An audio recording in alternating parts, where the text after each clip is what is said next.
Hey everyone, Teo here. Today I'm reviewing the Kwumsy K3. This is a mechanical keyboard with 82 keys and a 13-inch ultra-wide touchscreen display that can improve your productivity instantly. And there is one NVMe enclosure behind. So when you use this as a secondary display, you can use it to display smaller windows. There is enough space for 3 windows, and for me, I usually use the file browser, Gmail, Outlook, YouTube music player, or instant messaging app on this secondary display. Oh, by the way, disclaimer, this is a review unit provided by the company. In this video, I'll just present to you my findings so that you can decide whether this is worth the money. And the price for this keyboard is US $389. Let me give you the bottom line up front.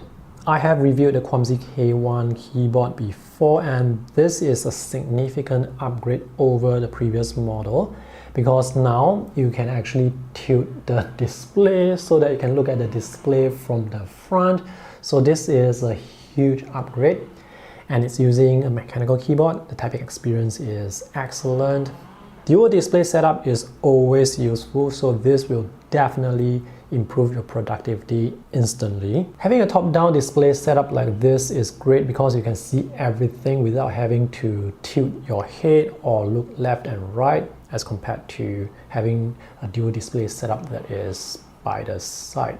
So this is definitely more ergonomic, and this setup also saves you table space because this is a 2-in-1 design. You have a display and a keyboard compared to having another big display by the side. Downsides, this keyboard can work with Mac OS, however the touchscreen support from Mac OS is very primitive. The touchscreen support from Windows is much better, and there are quite a number of useful features, which I will show you later on. Second downside, the stereo speakers are loud enough, but they sound slightly hollow. Third downside, the NVMe SSD enclosure wasn't designed with heat dissipation in mind because all these parts are plastic, and I wasn't able to fit my NVMe SSD here because this slot here is too small. I think there is some manufacturing issue with that interface, or at least with this particular review unit that I have. And now let's move on to the full review. Let's have a look at all the items included with the purchase of the keyboard. Let's unbox this and take a look at the items that are included. So this box is kind of big. It's bigger than some laptop boxes. This is a solid box. We have some foam. This looks really nice. Let me take out everything first. There's a USB Type-A power adapter, a 3-to-1 cable with HDMI connector for use with computers that output video through HDMI, user guide, disassembly tool for the keyboard, rubber stoppers for the NVMe SSD, USB-C to USB-C cable, USB-A to USB-C cable, keycap and switch puller. It's essential to go through the user guide because this keyboard requires a setup for all the features to work. And it says here that this keyboard requires at least 10 watts of power. This user guide will teach you how to disassemble the keyboard if you need to do so, set up the audio, extend the display, and enable the touch features. On this page are very useful function key shortcuts you should remember because the shortcuts are not labeled on the keycaps. First impression, this keyboard is big. This keyboard is bigger than this 14-inch MacBook Pro that I have here. This is around 2.1 kg, so it's really heavy for a keyboard. And the build quality is extremely solid. This is a padded display cover to protect the display, and it slides right off. This looks like PU leather to me. The texture looks good, it feels good, the stitching looks good. On the back there is this elastic band, and this is some fabric texture.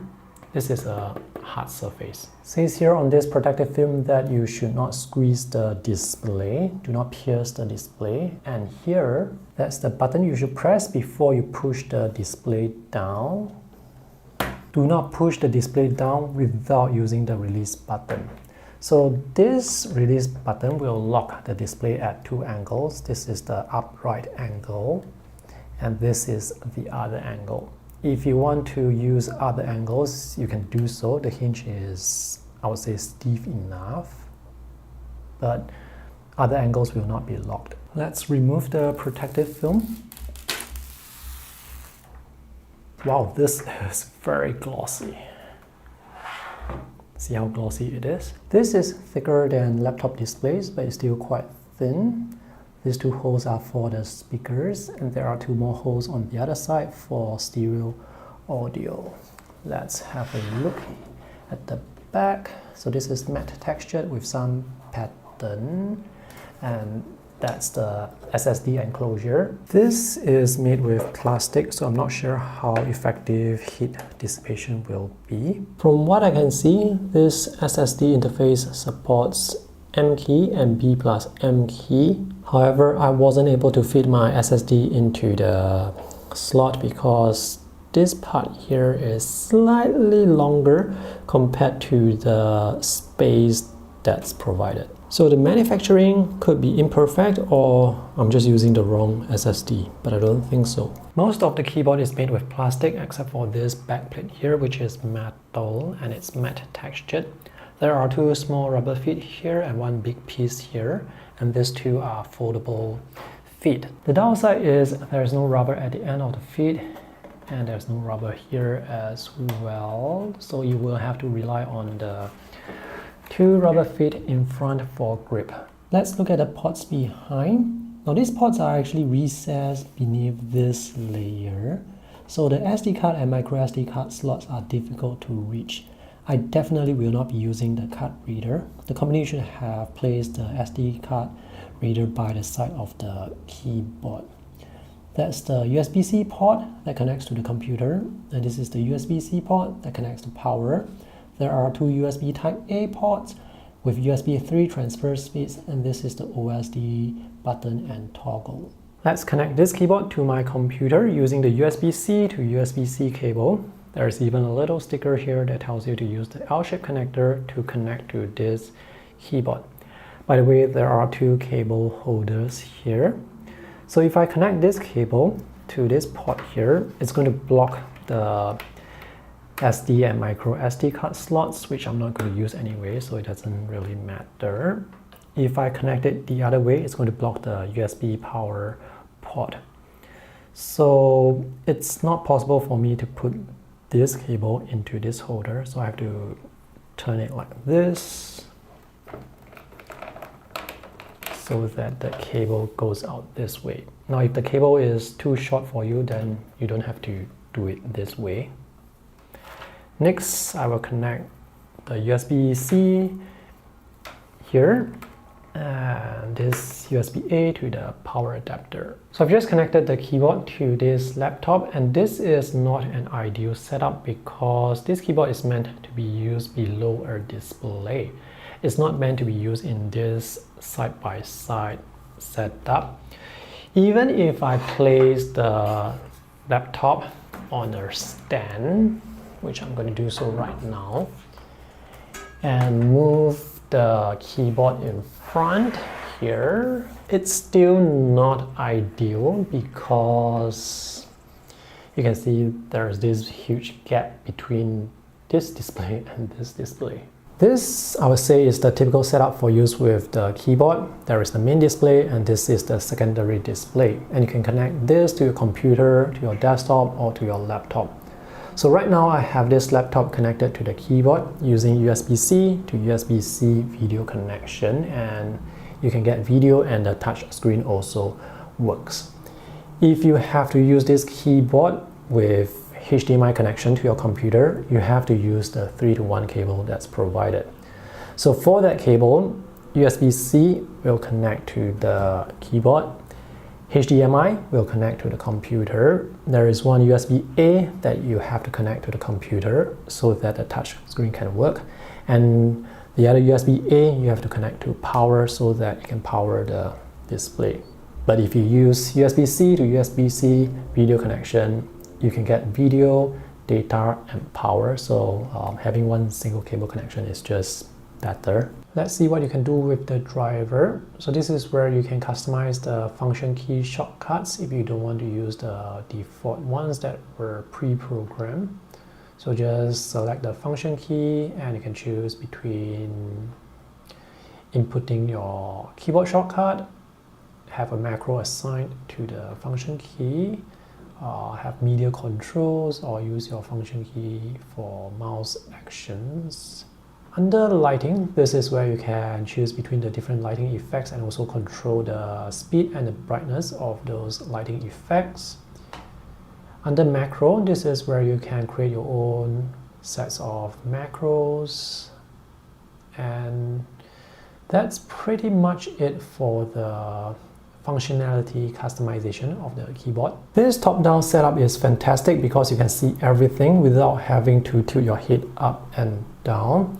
And this setup is better compared to the side-by-side setup, because with side-by-side you have to turn your head. Now side-by-side setup is good if you have a huge display by the side, but for top-down setup it's good to have one main display and a smaller secondary display. So how I usually use this setup is I will place two windows here. So I can move this window down here and use the keyboard shortcut window key left arrow to position it to the left side.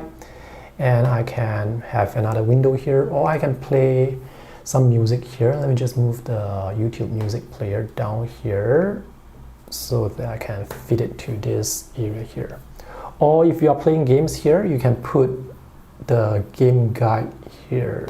So this is the game guide walkthrough, and you can place it here, or you can fill the screen using the keyboard shortcut and play your game here and read stuff here or listen to music while you're working here. So this setup is very versatile. This keyboard definitely needs a main display because a dual side-by-side display setup is not going to work. And make sure the main display that you have has enough space below for the keyboard display. This secondary display will boost your productivity instantly. So for my type of work, which involves graphic design and video editing, I will usually do my work here, have the YouTube music player here, and my email, Gmail or Outlook here.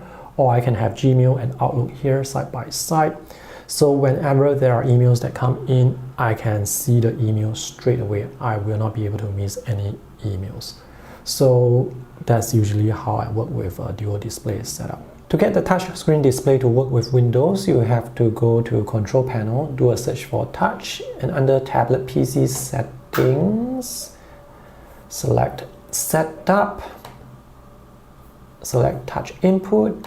That will open the setup screen. So this is not the touch screen. I'm going to press Enter. This is the touch screen, so I'm going to touch it and press Enter. This is not the touch screen, so I'm going to press Enter, and that's it. And now the touch screen works, so now you can drag your windows around. If you move the window to the top here, you can see all these layouts and you can place the window into the specific position. So for this extra wide display, you can go with a side-by-side window placement or have three windows side-by-side like this. Let me just tap this and move this into position.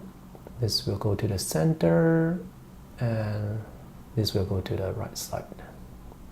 So it's very easy to place the windows into position. And now I can have my music player here, email and instant messaging app here. The touch screen can be used to call up the OSD menu. Just swipe down from the middle to the bottom and you can adjust the settings using your fingers. So this is very convenient. There isn't much you can adjust though. You can change the brightness, the volume, color temperature from RGB to warm, cool, sRGB, display rotation. That's pretty much it. This keyboard can be used with Mac OS. To switch the keyboard layout from Windows to Mac, you press the keyboard shortcut function V. I had some issues with Mac OS though. I wasn't able to output the sound to the speaker on the keyboard because when I choose the K3 speaker, it wasn't able to switch to the K3 speakers. And also the touch support for Mac OS is very primitive. The tactile typing experience on this mechanical keyboard is quite satisfying. The sound is dampened, so this is not that noisy.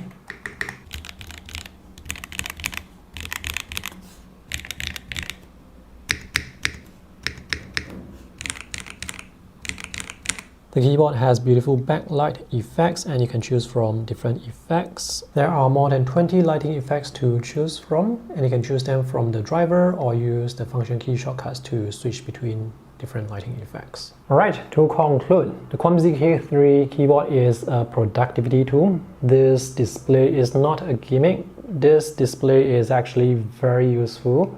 Those people who are using the Asus ZenBook Pro Duo laptops, the one with 2 displays, you guys will know what I'm talking about.